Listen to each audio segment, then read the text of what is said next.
Hi everyone, आज का हमारा टॉपिक है एबीओ ब्लड ग्रुपिंग, जिसको डिफ़ाइन किया था लैंडस्टिंगर ने। उन्होंने क्या ऑब्ज़र्व किया था कि हम रैंडमली किसी भी इंडिविजुअल का ब्लड दूसरे को डोनेट नहीं कर सकते। एक हेल्दी इंडिविजुअल का ब्लड अगर हम किसी दूसरे इंडिविजुअल को शेयर करते हैं तो उसकी वजह से क्लम्पिंग भी हो सकती है। तो सबसे पहले हमें ब्लड ग्रुप जानने के लिए दो चीज़ों के बारे में जानना पड़ेगा। ओके, दो चीज़ों के बारे में जानना पड़ेगा। That one is antigen and the other one is antibody. Antigen जो होता है वो दो टाइप का होता है बेसिकली। एक होता है सेल्फ एंटीजन और एक होता है फॉरेन एंटीजन। तो एंटीजन अगर हम वर्ड को देखें, एंटीजन मीन्स एंटी बॉडी और gen means generating. What? Antibody, gen means generating.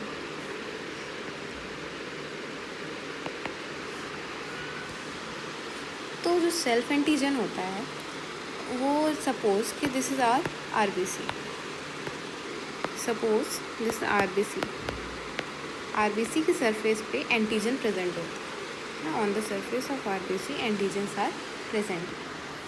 Okay, और and suppose this is RBC and this is plasma. What is this? This is plasma.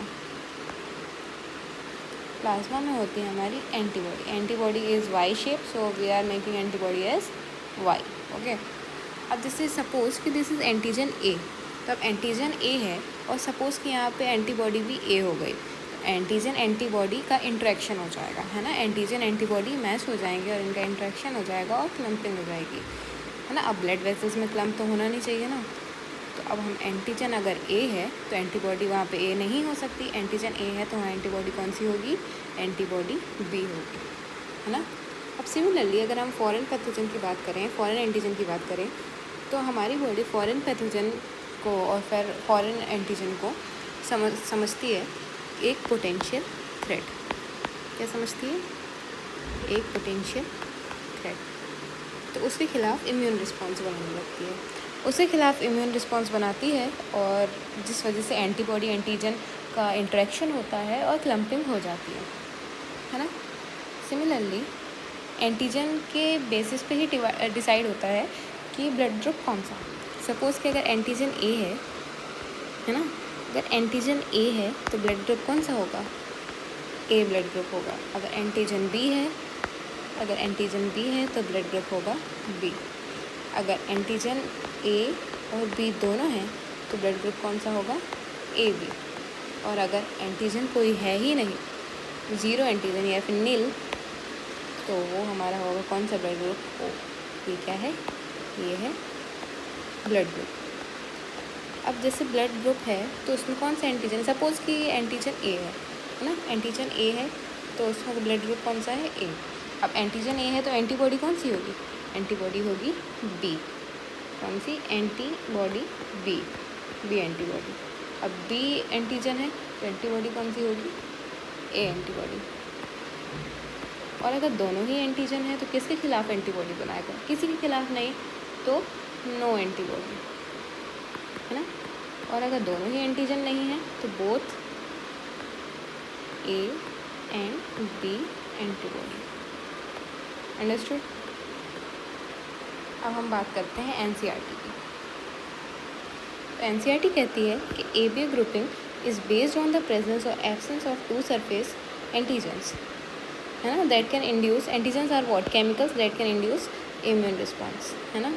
और ये कहाँ होता है? On the RBC, on the surface of RBC, namely A and B. Similarly, the plasma of different individuals contains two natural antibodies.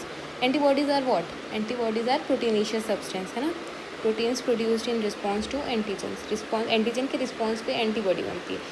But हमारी body में जो antibody होती है नेचुरल एंटीबॉडीज़ होती हैं ना, वो किसी के रिस्पॉन्स में नहीं बनती हैं। वो फ्यूचर आने वाले फॉरेन पैथोजन के लिए होती है। The distribution of antigens and antibodies in the 4 groups of blood A, B, AB and O are given in table 15.1. You probably know that during blood transfusion any blood cannot be used. The blood of a donor has to be carefully match with the blood of recipient before any blood transfusion to avoid severe problems of clumping. आपने देखा होगा कि हम randomly तो ऐसे दे नहीं सकते किसी को भी किसी का भी ब्लड, हम लोग कंपेटिबिलिटी चेक करते हैं ना, वो यही होता है ना। The donors compatibility is shown in the table. तो अब हम क्या देखते हैं कि टेबल क्या कह रही है, ब्लड ग्रुप ए है ना। अब हम क्या कर रहे हैं, अब हम चेक कर रहे हैं कि कौन किसके लिए कंपेटिबल होता है ना। अब सपोज़ कि ये जो ब्लड ग्रुप ए है, ब्लड ग्रुप ए किससे डिसाइड होता है, एंटीजन से। तो ब्लड ग्रुप ए है तो एंटीजन कौन सा होगा, एंटीजन ए होगा। ब्लड ग्रुप बी है तो एंटीजन बी, ए बी है तो एंटीजन ए बी, और ओ है अगर ब्लड ग्रुप तो एंटीजन नन एंटीजन, नील एंटीजन है ना। अब इसकी अपोजिट एंटी मतलब ए एंटीजन है तो एंटीबॉडी कौन सी होगी, anti B. B antigen antibody anti A B में नील और नील में एंटी ए बी। अब ए ब्लड ग्रुप होता है, जो हमारा ए ब्लड ग्रुप होता है वो ए से तो ब्लड ले ही सकता है, और दूसरा किससे ले सकता है, ओ से। ओ से क्यों ले सकता है, क्योंकि ओ के पास तो कोई एंटीजन नहीं है, तो एंटीजन ओ के पास तो नो एंटीजन ना, ओ के पास तो नो एंटीजन, तो ओ सबको दे सकता है क्योंकि ओ के खिलाफ कोई एंटीबॉडी बना ही नहीं सकता, तो उसमें क्लम्पिंग नहीं होगी ओ के केस में, है ना। अब रही बात बी की, अब बी किससे ब्लड ले सकता है, बी तो बी से ले ही सकता है, सिमिलरली ओ से ले सकता है ना। अब वहीं ए बी, अब ए बी के पास एंटीबॉडीज़ नहीं होती हैं, तो अब एंटीबॉडीज़ नहीं है तो अब कोई भी एंटीजन हो तो उसके खिलाफ तो रिस्पॉन्स होगा ही नहीं, एंटीजन एंटीबॉडी इंट्रैक्शन तो होगा ही नहीं। तो ए बी को ए बी भी दे सकता है, ए भी दे सकता है, बी भी दे सकता है और ओ भी दे सकता है।